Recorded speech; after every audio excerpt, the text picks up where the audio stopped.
अपना lecture start करते हैं हमारा। ठीक है।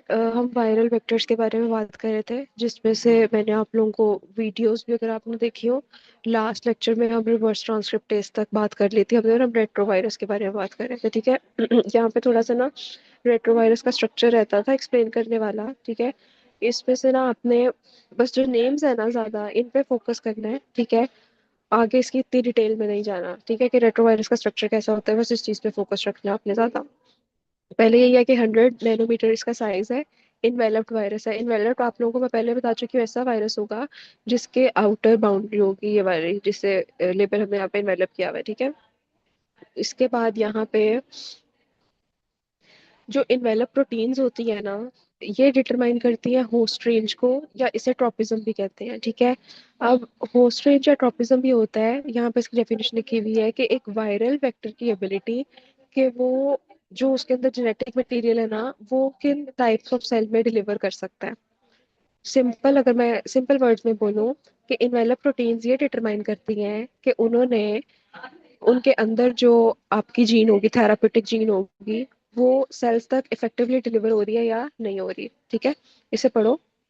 Ability of viral vector to selectively target या फिर infect and deliver genetic material to specific types of cells, ये ट्रॉपिज्म होता है, या इसको होस्ट रेंज भी कहते हैं। ये इनवेलप प्रोटीन्स का फंक्शन है। ठीक है।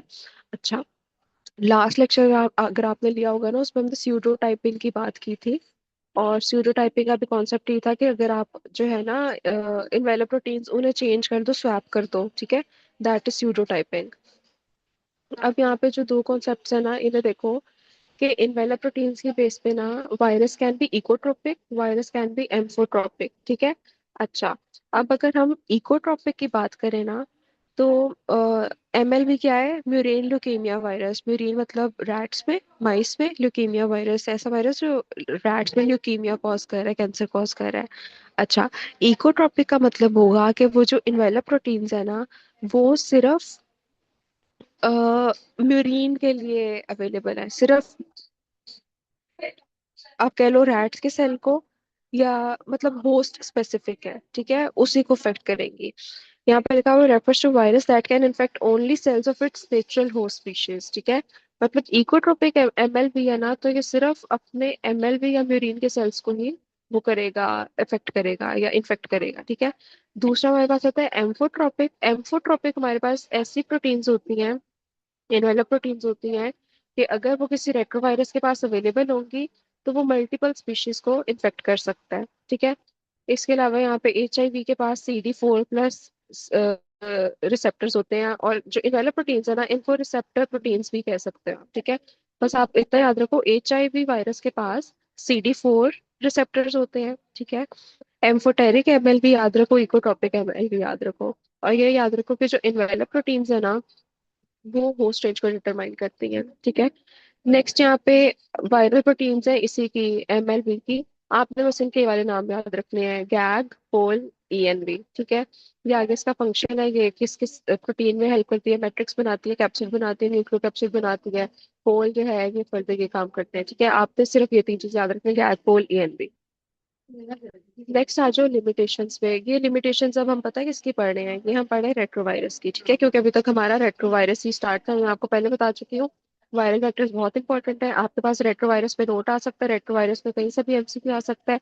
आपके पास कलेक्टिवली आ सकता है, वायरल वायरल वेक्टर्स पे नोट आ सकता है, उसमें फिर आप सारे वायरसेस को एक्सप्लेन करोगे।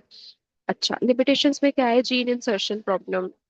जीन इंसर्शन प्रॉब्लम में ये आता है कि retroviral vectors insert their DNA into the cells. DNA, ये बात हम पहले कर चुके हुए हैं कि वेक्टर्स का काम ही क्या है, कि उनका जो DNA होगा वो आप स्पेसिफिक टारगेट सेल के DNA में इंसर्ट करते हो। अच्छा, अगर कोई प्रॉब्लम हो जाए, if it inserts in the wrong place, तो वो इंपॉर्टेंट जीन्स को डिस्टर्ब कर सकता है और कैंसर की तरफ लीड कर सकता है, but the risk is very low. ये किसकी लिमिटेशन है?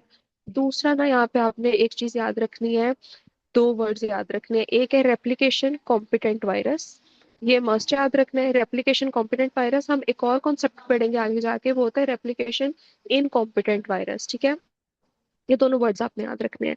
अच्छा, अब जहाँ पे वर्ड आ जाए ना रेप्लिकेशन कॉम्पिटेंट वायरस का, इसका मतलब ये होता है कि एक वायरस जिसको आप एज अ वेक्टर यूज कर रहे हो, जब वो आपने किसी स्पेसिफिक टारगेट सेल में डाल दिया, ठीक है, और उसके अंदर ऑब्वियसली थेराप्यूटिक जीन होगी, वो वायरस एक्टिव हो जाए, वो वायरस अपना डीएनए एक्सप्रेस करने लग जाए, और वायरल डीएनए आपको पता है ऑब्वियसली डेंजरस होता है, ठीक है, वो जाके क्या करेगा, डिजीज कॉज करेगा। वायरस है ना, वायरस का काम है डिजीज कॉज करना होता है, ठीक है। तो ये इसकी लिमिटेशन है कि अगर प्रॉपरली साइंटिस्ट से वायरस का न्यूक्लिक एसिड मॉडिफाई ना हो, ठीक है, जो थेरापेटिक जीन है वो प्रॉपरली इंसर्ट ना की गई हो, ठीक है, तो ये चांसेस हो सकते हैं कि हमारे पास वायरस थेरापेटिक सेल में जाके एक्टिव हो सकता है दोबारा से। इस चीज को कहते हैं formation of replication competent virus, ठीक है। Sometimes part of the virus may recombine and form a virus that can multiply again, ठीक है। या तो उसका डीएनए खुद एक्सप्रेस कर सकता है, हो सकता है कि वायरल कोई पार्ट्स हो, प्रोटीन्स हो, कैप्सिड्स हो, न्यूक्लियोकैप्सिड्स हो, वो रिकम्बाइन करके वापस से मल्टीप्लाई कर सकते हैं, और फिर ऑब्वियसली वो डिजीज कॉज करेंगे, ठीक है। नेक्स्ट हमारे पास जो है ना वायरल वेक्टर, वो है लेंटी वायरस। लेंटी वायरस जो है ना, ये रेट्रोवायरस की टाइप है, ठीक है। अब रेट्रोवायरस की टाइप है तो ऑब्वियसली इसका जो न्यूक्लिक एसिड होगा ना, वो भी आरएनए पे कंपोज्ड होगा, ठीक है। ये आपने याद रखना है कि किस वायरस के पास डीएनए होता है, किस वायरस का आरएनए होता है, ठीक है। तो रेट्रोवायरस लेंटी वायरस दोनों आरएनए कैरिंग रेट्रोवायरस है, ठीक है। अच्छा, अब यहाँ पे इसके वही कॉन्सेप्ट है, इसके पास भी रिवर्स ट्रांसक्रिप्टेज होगा, इसके पास भी इंटीग्रेज होगा, ये चीज आप पहले ही पढ़ चुके हुए हो। अच्छा, मेन डिफरेंस इसका और रेट्रोवायरस का, मेन डिफरेंस ये है कि लेंटी वायरस सिर्फ नॉन डिवाइडिंग सेल्स को इन्फेक्ट करता है। नॉन डिवाइडिंग सेल्स में आपके न्यूरॉन सेल्स आ जाते हैं मोस्टली, ठीक है, उन पे इन्फेक्ट करते हैं। वाइल जो रेट्रोवायरसेस हैं, जिसमें आपने एग्जांपल देखा म्यूरिन ल्यूकीमिया वायरस की, वो सिर्फ डिवाइडिंग सेल्स पे इन्फेक्ट करते हैं। अच्छा, मुझे बताइएगा यहाँ तक आवाज क्लियर आई है, कुछ मसला तो नहीं हुआ? हरीम, बताइएगा आप। जी मैम आ रही है। हरीम, आवाज आ रही है? जी मैम आ रही है आपकी बात। ठीक है, ओके। लेंटी वायरस का इतना सही कॉन्सेप्ट है। नेक्स्ट आप आ जाओ एडिनो वायरल वेक्टर्स पे, ठीक है। अभी आपके पास तीसरे वेक्टर्स हैं। इसमें क्या है, ये डीएनए कंटेनिंग वायरसेस है, और यहाँ पे आपने याद रखना है कि इसके पास जो जीन्स है ना, उनका नेम है E1, E2, E3, E4। Scientist जो है ना, इन जीन्स को रिमूव कर देते हैं, इनकी जगह थेराप्यूटिक जीन जो है ना वो ऐड कर देते हैं, और जो वायरस बनेगा वो रेप्लिकेशन इनकॉम्पिटेंट वेक्टर होगा। अब यहाँ पे इनकॉम्पिटेंट है, पीछे देखो क्या था, पीछे का कॉम्पिटेंट था, ठीक है, कि मतलब वो वापस से एक्टिव हो जाएगा। इनकॉम्पिटेंट का मतलब है वो एक्टिव नहीं होगा, मतलब जो उसकी अपनी जीन्स है वायरस की, वो एक्टिव नहीं होंगी, सिर्फ जो थेरापेटिक जीन है उसका इफेक्ट होगा आपके स्पेसिफिक सेल्स में। अच्छा, these vectors are produced in packaging cells that provide the missing viral proteins। अब ऐसे होता है कि लैब में ना कुछ सेल्स होते हैं, साइंटिस्ट खुद ग्रो कराते हैं पैकेजिंग सेल्स। इन पैकेजिंग सेल्स का ये फंक्शन होता है कि आपने जो वेक्टर्स है ना, वो आप प्रोड्यूस करा लेते हो इन सेल्स के थ्रू, ठीक है। तो ये जो वेक्टर्स है ना, ये पैकेजिंग सेल्स के थ्रू प्रोड्यूस कराए जा सकते हैं, और कोई भी वायरल प्रोटीन कोई मिसिंग है, या आपका वेक्टर का कोई पार्ट मिसिंग है, वो इन पैकेजिंग सेल्स के थ्रू जो है ना वो प्रोड्यूस कराया जा सकता है। लेबोरेटरी में ये काम होता है। अच्छा, अब इसके एडवांटेजेस पे आ जाओ। एडवांटेजेस ये हैं कि it can deliver genes to many type of cells. अब आप जब रेट्रोवायरस पढ़े थे ना, उसमें आपने देखा था कि वो सिर्फ किन पे एक्ट करता है, सिर्फ डिवाइडिंग सेल्स पे, और उसमें भी फिर आपने देख लिया था कि उसमें ट्रोपिज्म का कॉन्सेप्ट आ गया था, इकोट्रोपिक का, एम्फोट्रोपिक का, ठीक है, ये कॉन्सेप्ट्स आ गए थे कि वो होस्ट स्पेसिफिक होगा या वो मल्टीपल स्पीशीज पे एक्ट करेगा, कहाँ कहाँ एक्ट करेगा। एडिनो वायरल वेक्टर का जो मेन एडवांटेज है ना, ये बहुत सारे सेल्स को इफेक्ट डिलीवर कर सकता है जीन्स। लंग सेल्स है, लिवर सेल्स है, मसल सेल्स है, ब्रेन सेल्स है, ठीक है। अच्छा, इसमें जो है ना जीन एक्सप्रेशन हाई लेवल का होता है, मतलब बहुत अच्छे से जीन जो है वो एक्सप्रेस होती है, और it can carry relatively large genes, मतलब 8 किलो बेसिस तक, ठीक है, ये जीन्स जो है ना वो ट्रांसफर करके उन्हें एक्सप्रेस करवा सकते हैं। लिमिटेशन इसकी ये है कि एक तो ये शॉर्ट लिव्ड है, मतलब विद इन 1 मंथ ही है कि क्या हो जाता है, due to the immune system attacking vectors infected cell. Gene expression gene expression is usually short lived, ठीक है। वैसे high level of gene expression है कि मतलब जीन खुद को बहुत अच्छे से एक्सप्रेस करेगी, लेकिन लिमिटेशन ये हो सकती है कि वो कम ड्यूरेशन के लिए होगा, ठीक है। मतलब लाइफ टाइम आपके पास गारंटी नहीं है कि आपने उस डिजीज को लाइफ टाइम के लिए क्योर कर लिया है। सिर्फ 1 मंथ के लिए, मतलब 1 मंथ के बाद आपको फिर से थेरेपी करवानी पड़ेगी, फिर से आपको वेक्टर्स इंट्रोड्यूस कराने पड़ेंगे। ठीक है। नेक्स्ट आ जो क्या चीज़ है हमारे पास, इन्फ्लेमेशन के। आपको पता है जो, ऑब्वियसली आप एक वायरस यूज कर रहे हो, वायरस का एज वेक्टर यूज कर रहे हो, तो इन्फ्लेमेशन होने के चांसेस होते हैं। तीसरी बात यह है कि आपकी बॉडी कोई भी बाहर से कोई एंटीजन आता है उसके अगेंस्ट एंटीबॉडीज बनाना स्टार्ट कर देती है, आपका इम्यून सिस्टम उसके अगेंस्ट एक्ट करता है। ठीक है। तो बॉडी जो है ना, अगर बार बार आप एक वेक्टर को इंट्रोड्यूस करा रहे हो तो आपकी बॉडी इम्यूनिटी डेवलप करना स्टार्ट कर देती है। तो सारे इसके लिमिटेशंस और रिस्क हैं। अच्छा, adenoviral vectors are strong and flexible. Strong है, फ्लेक्सिबल है, आप इन्हें मॉडिफाई कर सकते हो for short term gene delivery, अगर शॉर्ट टर्म जीन डिलीवरी करनी है। ठीक है। But immune reactions limit repeated और लॉन्ग टर्म यूज। लिमिटेशन इसकी यही है कि आपकी बॉडी में इन्फ्लेमेशन या इम्यून रिएक्शंस जो है वो देखने को मिल सकते हैं। नेक्स्ट हमारे पास फोर्थ वेक्टर है एडिनो एसोसिएटेड वायरस, इसे एएवी भी कहते हैं। अच्छा, ये भी एक स्मॉल वायरस है और ये एक डीएनए वायरस है। एएवी और एडिनो वायरल ये दोनों डीएनए वायरसेस थे, लेंटी वायरस और रेट्रो दोनों आरएनए वायरस थे। ठीक है। अच्छा, अब साइंटिस्ट क्या करते हैं कि वही बात कर रहे हैं कि वायरल जीन्स जो है ना उन्हें रिमूव कराया जाता है, उसके अंदर एक थेरापेटिक जीन इंसर्ट की जाती है between the inverted terminal repeats. अच्छा, अब इस कॉन्सेप्ट को समझते हैं, इन्वर्टेड इन्वर्टेड टर्मिनल रिपीट्स को समझते हैं। अच्छा, जब आप न्यूक्लिक एसिड वाला चैप्टर कर रहे थे ना, जब आपने डीएनए का स्ट्रक्चर पढ़ा था उसमें न्यूक्लियोटाइड्स की हमने बात की थी। ठीक है। और एक आपने शायद याद हो, हमने कॉन्सेप्ट पढ़ा था, क्या है इस टाइम मुझसे, ओके, आपने कॉन्सेप्ट पढ़ा था टीलोमर्स का। टीलोमर्स का, ठीक है, टीलोमर्स हमने बात की थी कि क्रोमोसोम का जो बिल्कुल एंड वाला पॉइंट होता है ना उससे कहते हैं। ठीक है। उस साइड पे हमने बात की थी कि बहुत ज्यादा ना रिपीट्स होते हैं न्यूक्लियोटाइड की, बहुत ज्यादा रेपिटेशन हुई होती है। ठीक है। उस चीज को ना टेंडम रिपीट्स कहते हैं। क्या कहते हैं? टेंडम रिपीट्स कहते हैं, या ऐसे शॉर्ट टेंडम। अगर तो न्यूक्लियोटाइड शॉर्ट है, जिस तरह देखो सी ए टी जी ये कितनी बार रिपीट हो रहा है। ठीक है। तो ये शॉर्ट टेंडम रिपीट्स है, मतलब सिर्फ 4 न्यूक्लियोटाइड से हो सकता है। C A T G G G इस तरह करके हो, फिर C A T G G G इस तरह करके, मतलब ज्यादा न्यूक्लियोटाइड है, 7 8 10 है। ठीक है। तो फिर लॉन्ग टेंडम रिपीट्स हो जाएंगे।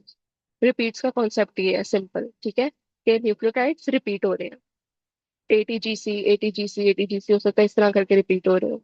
अच्छा, ये हो गया आपके पास सिर्फ रिपीट का कॉन्सेप्ट था। हमारे पास यहाँ जो कॉन्सेप्ट है वो क्या है? Inverted terminal repeats.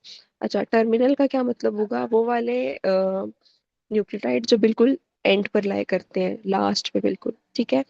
अच्छा, इन्वर्टेड का क्या मतलब होगा? अब इन्वर्टेड में ये देखो, आपके पास अगर यहाँ पे ये लिखा हुआ है TGCAA, ठीक है, इसके भी एंड पे क्या लिखा हुआ है? TGCAA। ठीक है। अच्छा, अब इसके ऑपोजिट देखो, टी के इधर ए होगा, ACGTT। ठीक है। और इसके भी ऑपोजिट क्या होगा? जो ये वाला आ रहा था, ACGTT, मतलब ये वाली चीजें यहीं पे रिपीट हो रही है, इसे कहते हैं टर्मिनल इन्वर्टेड रिपीट्स, मतलब ये इन्वर्ट हो रही है। ठीक है। बाकी इसमें आप ना अपने ट्रांसपोजेबल और फ्लैंकिंग वाला रहने दो, सिर्फ आपको इस टाइम जो मैं आपको बता रही हूँ टर्मिनल इन्वर्टेड रिपीट्स को। ठीक है। ये वाला भी देखो, ATCGCA। ठीक है। और यहाँ पे भी क्या है? AT, किधर क्या, ATCGCA, ये वाला इधर से भी और इधर से भी। ठीक है। और इस तरह अगर आप ये वाली साइड देखोगे तो ये देखो TAGCGT है और ये TAGCTG है, मतलब ये यहाँ से लेके यहाँ तक जो न्यूक्लियोटाइड्स हैं वो इन्वर्ट होके ये वाले हैं। ठीक है। अगर यहाँ पे मैं नंबरिंग करना स्टार्ट करूँ, अगर ये 1 है, ये 2 है, ये 3 है, एक साइड का। अच्छा, लैपटॉप से ना लिखना थोड़ा मुश्किल हो रहा है। ठीक है। ये देखो, ये 1 ये वाला टी था ना, अब यहाँ पे ये वाला टी, ये 1 है, ये वाला ए ये 2 है, ये वाला जी ये 3 है। ये अब इन्वर्टेड है, मतलब ये इस साइड से तो जा रहे हैं, इस साइड से तो जा रहा है। This is called the terminal inverted repeat. इसको आप क्या कहते हो? टर्मिनल इन्वर्टेड रिपीट कहते हो। आगे आप खुद कर लो, 4 5 6 कर लो। ठीक है। इस तरह करके, और इसी तरह जो ये वाली चीज होगी ये यहाँ पे हो रही है। रिपीट ये होते हैं टर्मिनल इन्वर्टेड रिपीट्स। इसको मैं आपसे क्लियर कर दूं।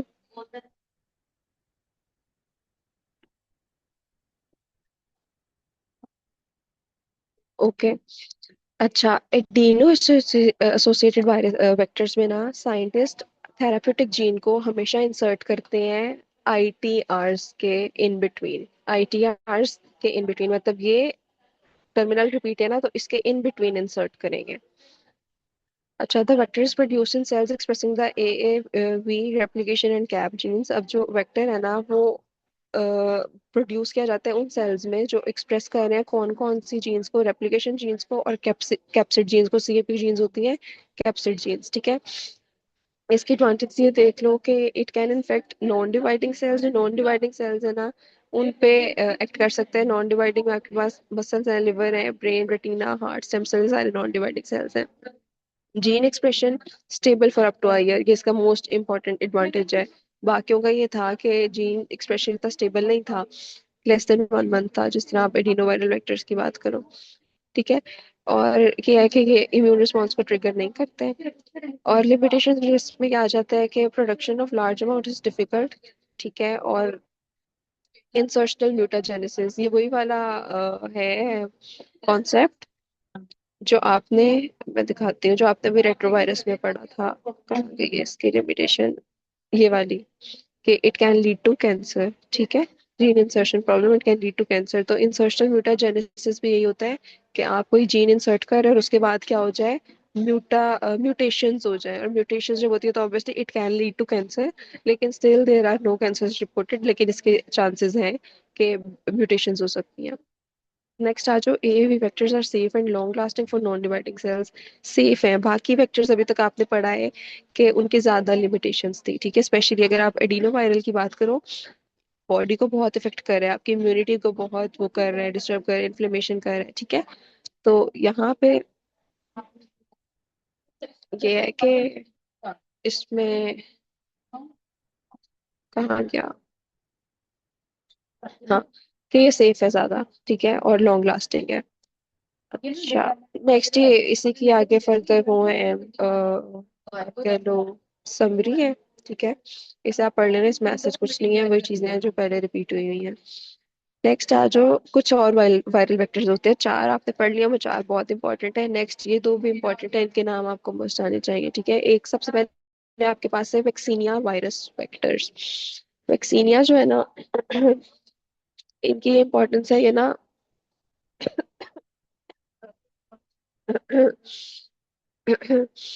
ये ना लार्ज जीन्स को कैरी कर सकते हैं और ये वैक्सीन में बहुत यूज होते हैं, ठीक है। अच्छा, जितने भी वेक्टर्स है ना, ये कॉन्सेप्ट हमने पढ़ा था, मैं आपको डायग्राम दिखाती हूँ। ये वाली IV है, इंट्रापेरिटोनियल है, इंट्रामस्कुलर है, कि मतलब आप उन्हें इस तरह करके इंजेक्ट कर सकते हो।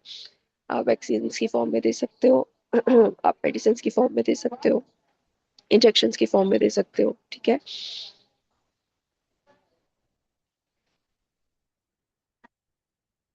तो हमारे पास जो वैक्सीन या वायरस है ना, ये ज्यादा किसके लिए यूज हो रहा है, आपकी स्मॉल पॉक्स और रेबीज की जो वैक्सीन है ना उसके लिए। और कैंसर रिसर्च में भी इसका रोल है, लेकिन इसमें भी है कि इम्यून सिस्टम आप करेक्ट करते हैं तो इसकी इफेक्टिवनेस लिमिट हो रही है। बैक्यूलो वायरस भी लार्ज जीन्स को डिलीवर करता है। बैक्यूलो वायरस का आपने इंपॉर्टेंट पॉइंट याद रखना है कि लिवर सेल्स में मोस्ट इंपॉर्टेंटली डिलीवर कराया जाता है, but only the therapeutic gene is express, not the viral genes. ये भी इसका बेनिफिट है कि वायरल जीन्स एक्सप्रेस नहीं होती, सिर्फ थेरापेटिक जीन्स जो है ना वो एक्सप्रेस होंगी।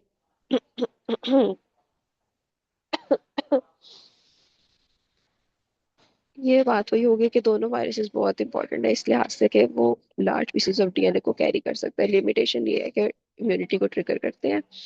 और लेकिन बैक्यूलो वायरस जो है इसका भी टेम्पोररी जीन एक्सप्रेशन है। यहाँ तक क्लियर है सबको?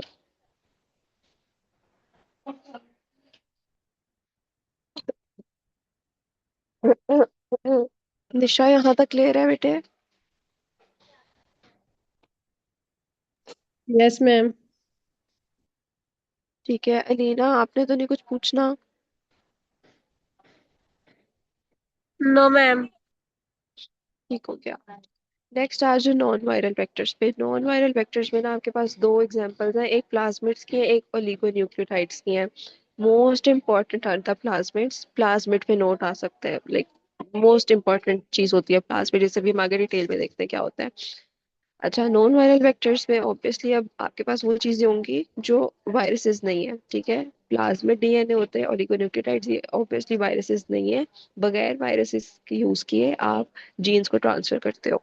अब प्लाज्मिड क्या होता है, अगर आपने बैक्टीरियल स्ट्रक्चर देखा हो तो बैक्टीरिया के पास ना एक एक्स्ट्रा, आप कहते हो एक्स्ट्रा क्रोमोसोमल डीएनए है, उसे प्लाज्मिड कहते हैं, ठीक है।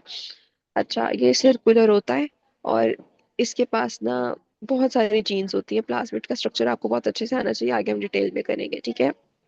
अच्छा, therapeutic genes up to 15 kilo bases जो है ना, ये अपने अंदर इंसर्ट करके आप कह लो टारगेट सेल में इम्प्लीमेंट कर वो कर सकता है, टारगेट सेल तक पहुंचा सकते हैं, ठीक है।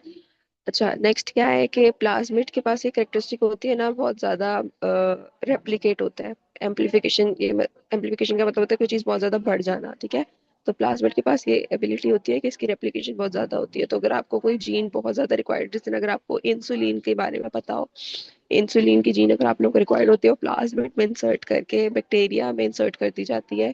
फिर बैक्टीरिया रेप्लिकेट करता है और फिर प्लाज्मिड जो है वो भी साथ साथ रेप्लिकेट करता है। और जब प्लाज्मिड रेप्लिकेट करेगा तो ऑब्वियसली जो इंसुलिन जीन है ना, वो भी आपके पास बहुत ज्यादा क्वांटिटी में मिल जाएगी। इसके अलावा ये है कि जो आपके पास प्लाज्मिड्स होते हैं ना, इनको अगर आपने अपने स्पेसिफिक सेल में भेजने हैं, आप लिपोसोम्स या रिसेप्टर टारगेटिंग के थ्रू कर सकते हो, ठीक है। लिपोसोम्स भी ऐसे आप कह लो पार्टिकल्स होते हैं, लिपिड्स के फॉर्म्ड होते हैं, लिपिड्स के बने होते हैं, ठीक है। वो हेल्प करते हैं कि वो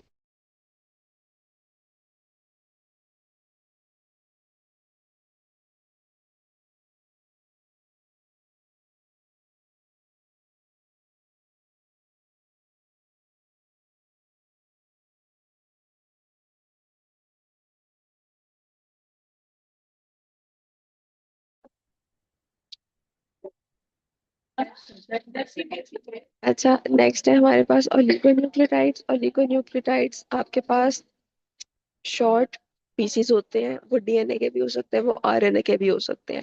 न्यूक्लियोटाइड्स क्योंकि आपको पता है दोनों में होते हैं, डीएनए में भी न्यूक्लियोटाइड्स होते हैं, आरएनए भी न्यूक्लियोटाइड्स के बने होते हैं, ठीक है।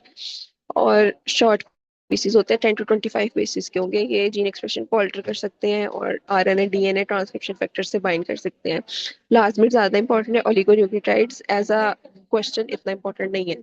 अच्छा, नेक्स्ट आ जाओ प्लाज्मिड डीएनए। इसके आपने डिटेल देखनी है। अब सबसे पहले याद रखना है, सर्कुलर होता है, डबल स्ट्रैंडेड होता है डीएनए, और ये बहुत एफिशिएंटली रेप्लिकेट करता है बैक्टीरिया में। 15 किलो बेसिस इसमें ऐड हो सकते हैं जीन्स, ठीक है। अच्छा, नेक्स्ट आ जाओ इसके स्ट्रक्चर में। इसके स्ट्रक्चर में ना प्रोमोटर एक चीज आपने याद रखनी है, बल्कि इसका स्ट्रक्चर मैं आपको डायग्राम में दिखाती हूँ। ये देखो, ये है प्लाज्मिड का स्ट्रक्चर। इसके पास ना एक होती है ओरिजिन ऑफ रेप्लिकेशन होता है, एक इसके पास एंटीबायोटिक रेजिस्टेंट जीन होती है, सिलेक्टेबल मार्कर होता है, इसके पास रिस्ट्रिक्शन साइट्स होती हैं, इसके पास प्रमोटर होता है। ये चारों पांचों चीजें आपने रट लेनी है प्लाज्मिड के स्ट्रक्चर में, ठीक है। कि प्लाज्मिड के पास ओरिजिन ऑफ रेप्लिकेशन, ठीक है, इसे ORI के नेम से भी लिखा जाता है। ORI लिखा, ये लिखा हुआ है ORI, ठीक है, ऐसे लिखा जाता है। एंटीबायोटिक रेजिस्टेंस जीन होती है, सिलेक्टेबल मार्कर होता है, प्रोमोटर होता है, और इसके पास यहाँ पे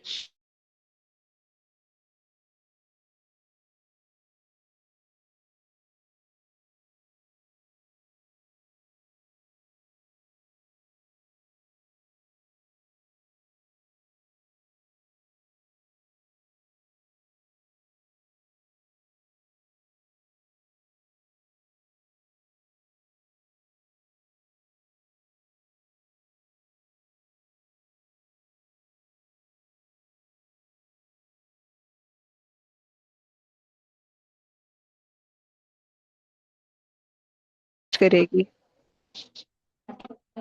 मतलब एम्पिसिलिन उस पर इफेक्ट नहीं करेगी, ठीक है। अच्छा, अब आ जाओ यहाँ पे। इसके पास प्रमोटर होता है, कोडिंग सीक्वेंसेस होती हैं, जो थेरापेटिक प्रोटीन को एक्सप्रेस करेंगे। चैलेंजेस ये है कि large size make it hard to enter the cells effectively. इसके लिए क्या यूज किए जाते हैं? लिपोसोम्स, कैटायनिक लिपोसोम्स, उनके ऊपर चार्ज होते हैं पॉजिटिव चार्ज, वो यूज किए जाते हैं।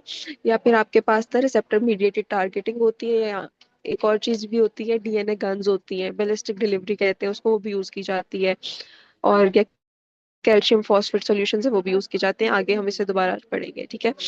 ओलिगोन्यूक्लियोटाइड्स में ये वही वाली बात हुई है कि 10 to 25 बेसिस हैं, शॉर्ट डीएनए आरएन मॉलिक्यूल्स होते हैं और मोर स्टेबल एनालॉग्स होते हैं। अच्छा, की फैक्टर्स क्या है नॉन वायरल वेक्टर्स के? सबसे पहले एक चीज आपने याद रखनी है, इंसर्ट साइज। इंसर्ट साइज, जहाँ पे भी इंसर्ट का वर्ड आ जाए या जीन इंसर्ट का, ठीक है, वर्ड आ जाए, या जीन ऑफ इंटरेस्ट का वर्ड आ जाए, वो ये होता है कि आपके जो आप थेरापेटिक जीन जो यूज करनी है ना, जो आपने थेरापेटिक जीन डालनी है, थेरापेटिक जीन आप कहाँ डालते हो? यहाँ पे प्रोमोटर से आगे वाले एरिया में जो मल्टीपल क्लोनिंग साइट है, इधर इंसर्ट की जाती है इंसर्टेड जीन, ठीक है।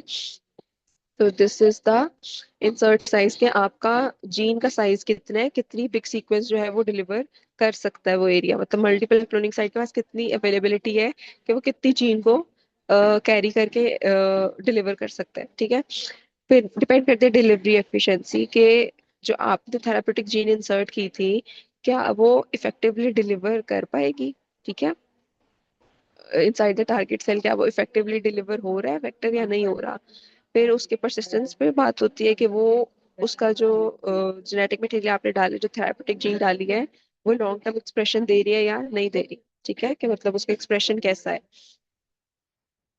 अच्छा, प्लाज्मिड की यहाँ पे वो आपने ये याद रखना है कि प्लाज्मिड जो है मोस्ट इंपॉर्टेंट है जेनेटिक इंजीनियरिंग एंड बायोटेक्नोलॉजी में। अच्छा, अब ये वाली चीज बहुत इंपॉर्टेंट है, जो प्लाज्मिड्स के नाम है ना, ये आपने मस्ट याद रखने हैं। PBR 322, इन्हें रट लेना है, और इन्हें लिखने का स्टाइल भी देख लेना, पी छोटा, BR कैपिटल 322, ये प्लाज्मिड का नाम है। फिर पी छोटा, UC18, PUC18 है, PUC19 है, पेट प्लाज्मिड है, PGEM प्लाज्मिड है, TI plasmid, F plasmid and col plasmid, सारे नाम आपको सारे आने चाहिए, ये सारे प्लाज्मिड्स के नेम्स हैं। अच्छा, अब ये डायग्राम्स डायग्राम्स भी आपने मस्ट ड्रॉ करनी है। ये आपके पास एक प्लाज्मिड है, प्लाज्मिड क्या है? डबल स्ट्रैंडेड सर्कुलर डीएनए आपके पास सर्कल की फॉर्म में है, कहाँ से लिया गया? बैक्टीरिया से लिया गया है, ठीक है। और दो स्ट्रैंड्स दिखाए गए हैं इसके, मतलब ऊपर एक डार्क ब्लू है, नीचे एक स्काई ब्लू है। और डीएनए आपको पता है डबल स्ट्रैंडेड होता है, ठीक है। एक आपके पास यहाँ पे वो क्रोमोसोम होगा जहां से आपने अपनी जीन ऑफ इंटरेस्ट लेनी है, जो आपको जीन रिक्वायर्ड है।